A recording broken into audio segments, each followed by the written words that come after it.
Hi, I'm Linda, and this is No Frills ASMR.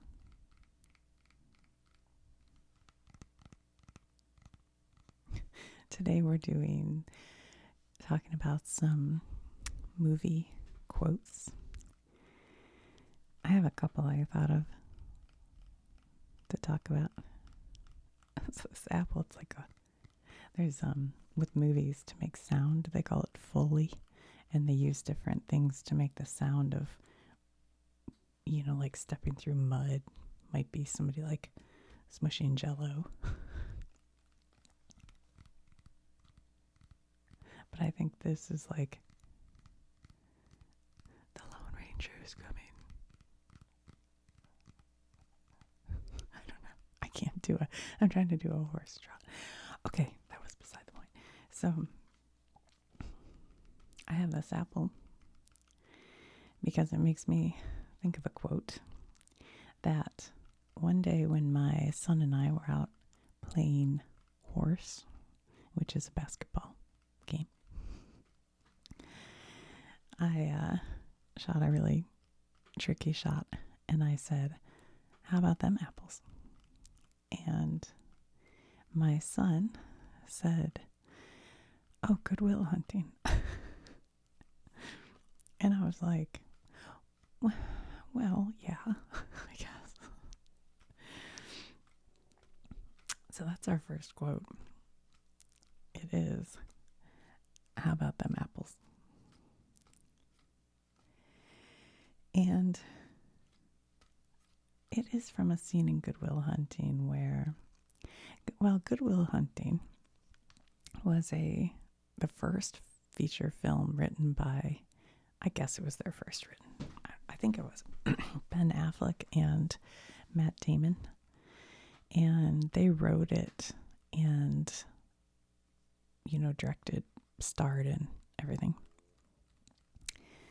And there's like a scene, they're in Boston and they're kind of the working class kids. And there's a scene in a bar when Ben Affleck has kind of been, telling tales about how educated he is or something. And the kind of Harvard blonde guy comes over and starts like questioning him and kind of trying to prove that he's lying.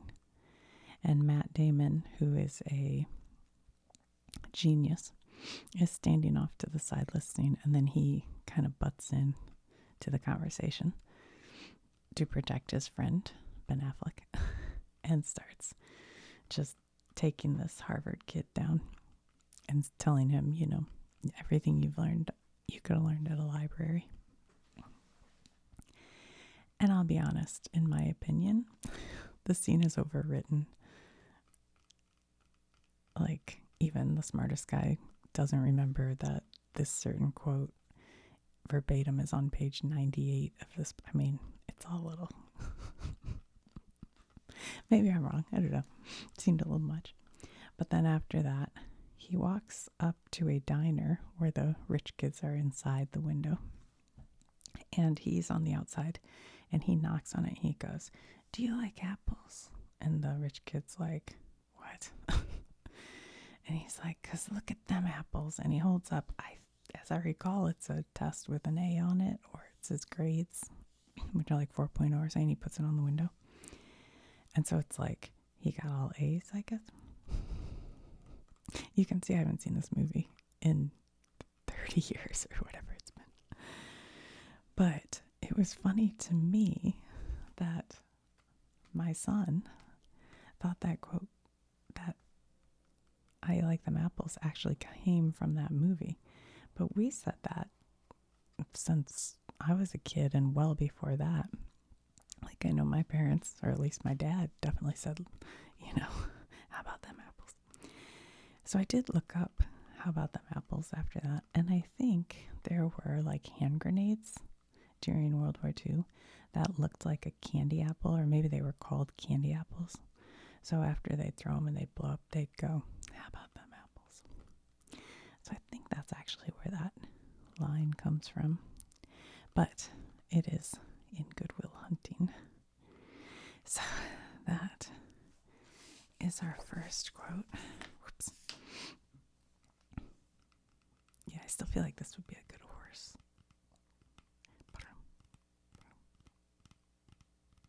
I gotta think of the sound a horse makes. Put on your 3D glasses now. Okay, Good Will Hunting.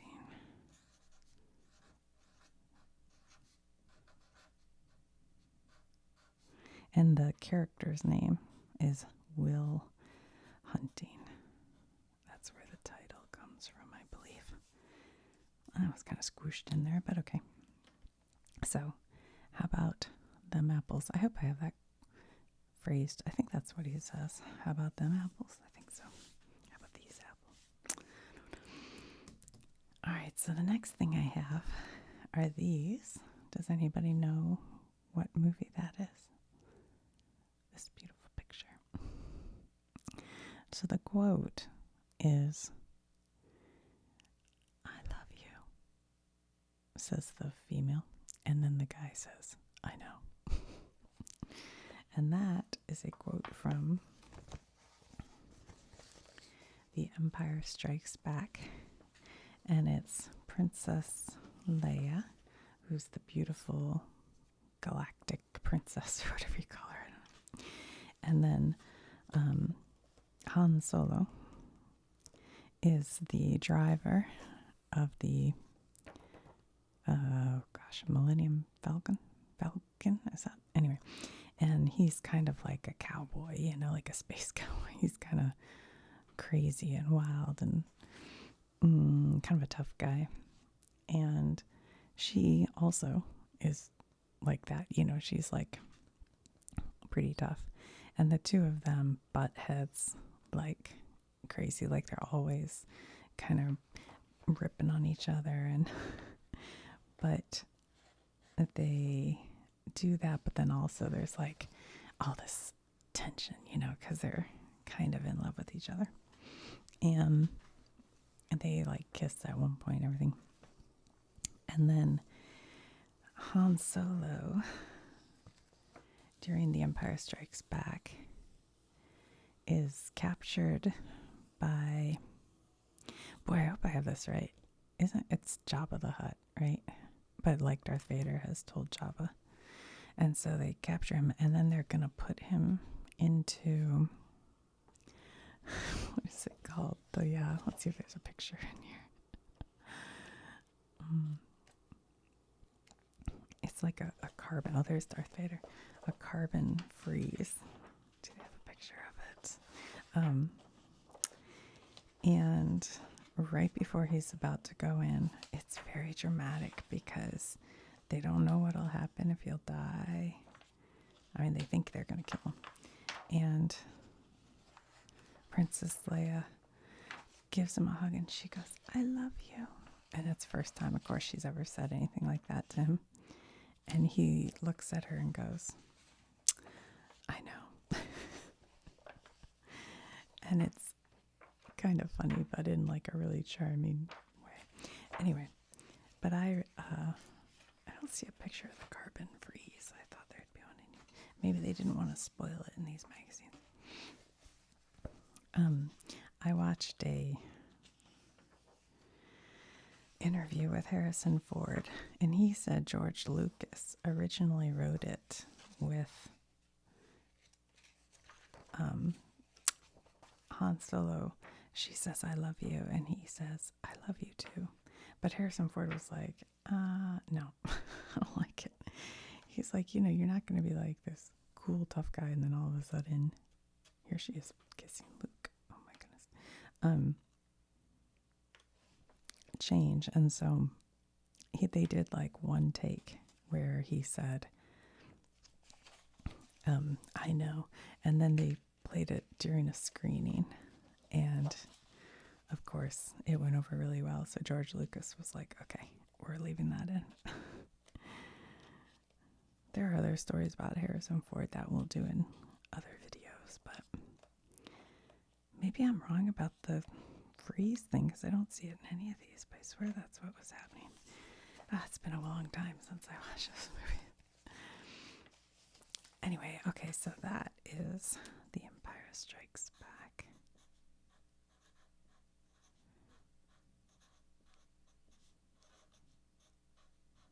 The Empire Strikes Back. Hopefully, I haven't done any of these quotes in previous videos. I don't think. Let me just get a little sip of my coffee.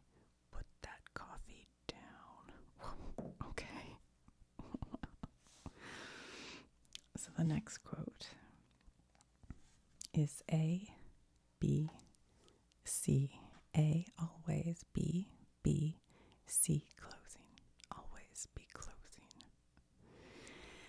And this quote is like one of my favorites from one of the best speeches in movie history.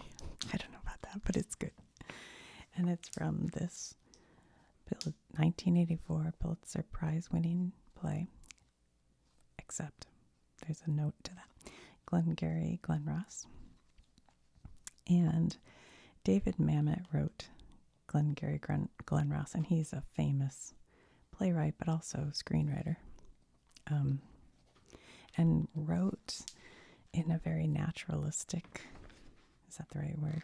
Like the dialogue is super natural sounding ish.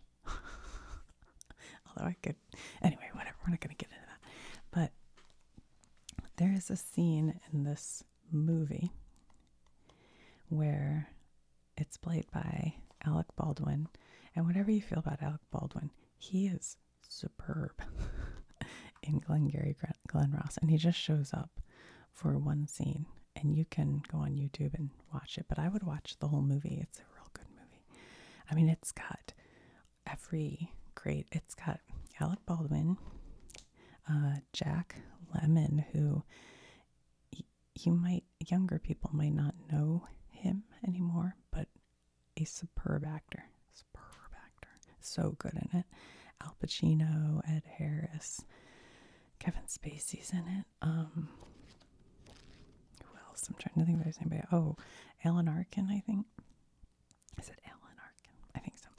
Anyway, so in the play version, the Alec Baldwin character doesn't appear. He is an offstage character. He doesn't appear. But when they made the movie, they asked David Mamet to do something to give it more of a movie, feel, so it doesn't feel like just a play. And they actually asked him to add like an explosion or something at the beginning. Well, he didn't add a literal explosion, but the speech, it's as good as any explosion. I mean, it's so good. And there's a thunderstorm going on while it's happening. And Alec Baldwin's character comes into the office of, I don't think the office is actually called Glengarry Glen Ross. They are a, I forget the name of the office, but they are a real estate. They're trying to sell real estate, probably junk real estate. And the properties are the Glengarry and the Glen Ross properties. That's where the title comes from. And they're these older men, salesmen, who've been around for a long time. And they give them leads.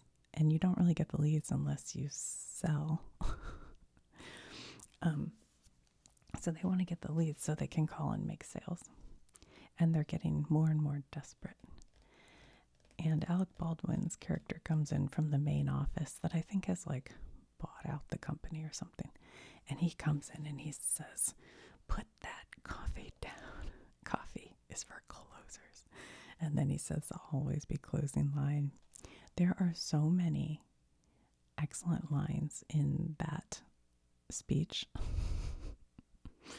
I mean, so many. There's one where he points to the calendar and he's like, if you sell the most, I forget exactly, but it was like, first prize is that car. Second prize are these steak knives. Third prize, you're fired. That's a good one. It's so good that on Saturday Night Live, They made a skit of it with the elves in Santa's workshop. And Alec Baldwin comes in as the main elf. And he says, always be cobbling. It's so funny. And he starts yelling and he goes, put that cocoa down. It is really funny. Anyway, so I recommend going in. If you're not familiar, go check that out. There are a lot of cuss words in this movie and play, just as an FYI if that offends. I think they're doing a new, they're doing a new Broadway version of this with two people who I was like, oh, that's interesting. And now I can't remember. Who are the two people? Oh my gosh. I just saw that. Is it Harry Potter guy? Oh my gosh.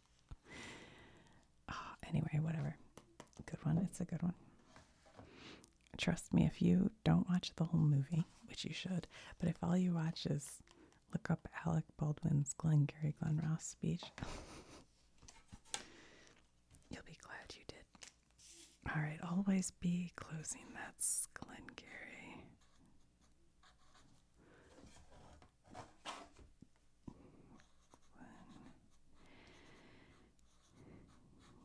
Yeah, I think it's like the Glengarry properties and the Glen Ross properties or something like that.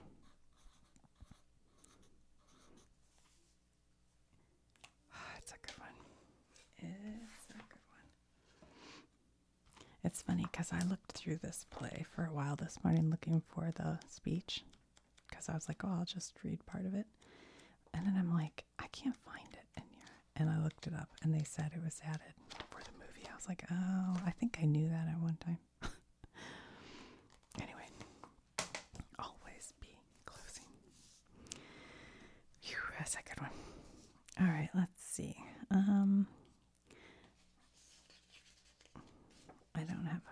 don't have a prop for this one. So we'll just do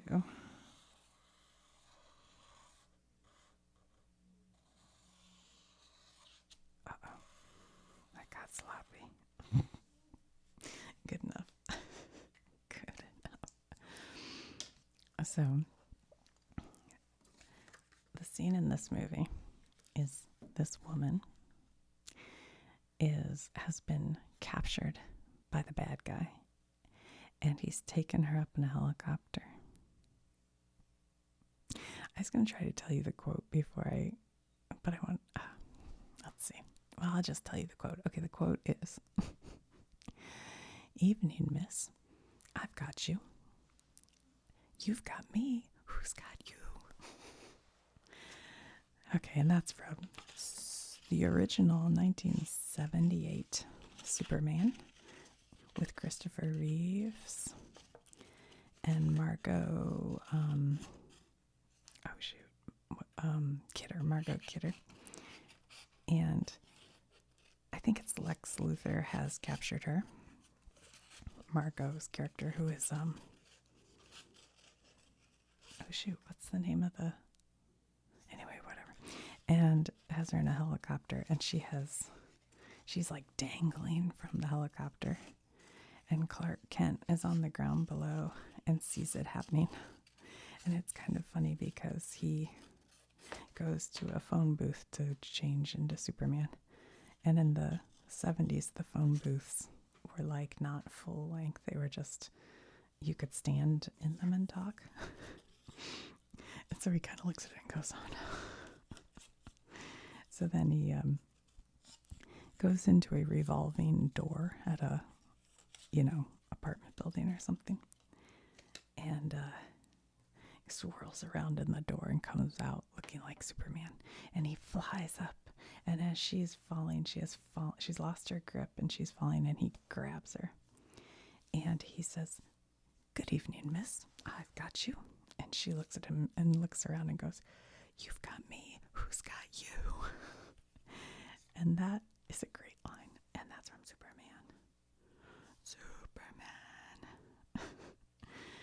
So I think it was the original one. I'm pretty sure. Oh my gosh, when that movie came out, I I was so in love with Christopher Reeves. What a gorgeous guy. And he was so sweet. Loved him. He was, I lived in Michigan, and I had some family members who were vacationing at Mackinac Island. And the mom and her daughter, who I think was like, I don't know, 5 years old or something, went down to this like little place to swim. And so they're swimming. And this was like when Christopher Reeves was shooting the movie. Was it called Somewhere in Time? I think it was called Somewhere in Time. They shot it at Mackinac Island. And so he was just hanging out, and he went down there and was swimming with them and playing with her daughter. And she's like, it's Superman. Because that was kind of all he was known for at that point. Anyway, that's Superman. Okay, let's see here. What else do we have?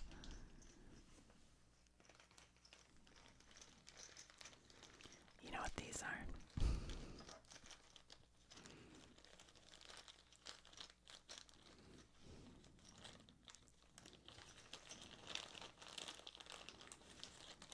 It's a coffee.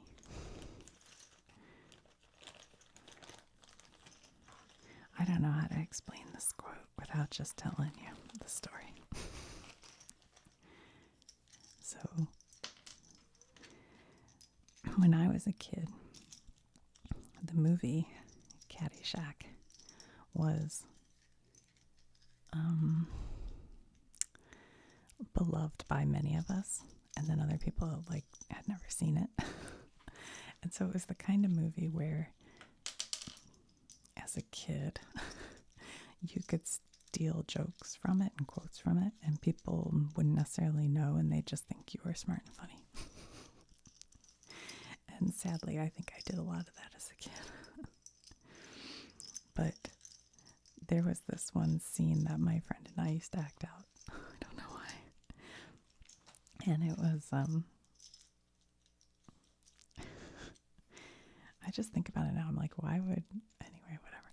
And it was this scene where Bill Murray, who in the show Caddyshack, he is the groundskeeper for the golf club where Caddyshack takes place. And I'm sure Caddyshack probably doesn't age perfectly, but it was funny when we were kids. We loved it. I thought Bill Murray was hilarious. I loved Bill Murray. And he tells the story to one of the other, I think it was one of the other groundskeepers. And the funny thing is he's holding like a pitchfork to the guy while he's talking, and he keeps getting closer and closer. Anyway, and Bill Murray's like older and the other guy's younger. But he tells this story about how he was going through Hong Kong and he ended up in the Himalayas. And he was a looper for the Dalai Lama. And the guy goes, a looper? And he goes, yeah, caddy. And he says the Dalai Lama hits a shot and it goes into this crevice in the Himalayan mountains. And he looks at, I think his name was like Carl, and he says, Gunga Galunga, Gunga Gunga Galunga. But it's funny when Bill Murray does it because he like, it's a nonsense thing, but he like cracks himself like, I don't think I quite said that right. I can't explain this. You'd almost have to just watch it. I don't know. But then he says, he finishes the 18 holes and the Dalai Lama's leaving and he's like going to stiff him. And so he says, hey, Lama, how about a little something? And the Dalai Lama says, oh, there won't be any money, but when you die on your deathbed, you will receive total consciousness. And then he goes, so I got that going for me, which is nice. It's just so stupid. On your deathbed, you will receive total consciousness.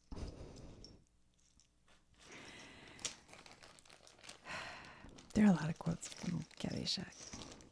Baby Ruth.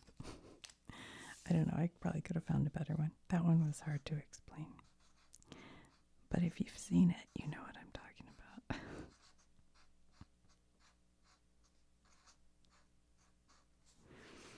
Caddyshack.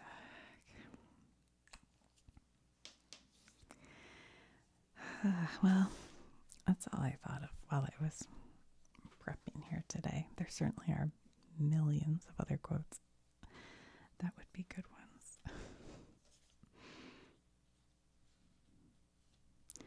I think I'm going to do a separate episode because somebody mentioned one from Christmas Vacation. I was like, oh yeah, that's a good one. But I think closer to the holidays, I'll do like quotes from Christmas movies. So if you have any ideas, feel free to leave them in the comments. Yeah, I don't know if these were the best ones, but they're just some I thought of today. I don't know.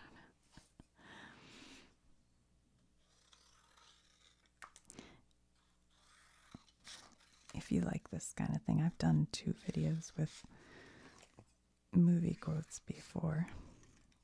That may be better, actually. I don't know. Okay, what do we have? Goodwill Hunting. How you like them apples? Empire Strikes Back. I love you. I know. Glengarry Glen Ross. Always be closing. Caddyshack. Now I've lost it. Gungalunga gunga. You'll have total consciousness. Superman. You've got me. Who's got you? Did I do that one already? Now all of a sudden I'm thinking I may have done that one in a previous video.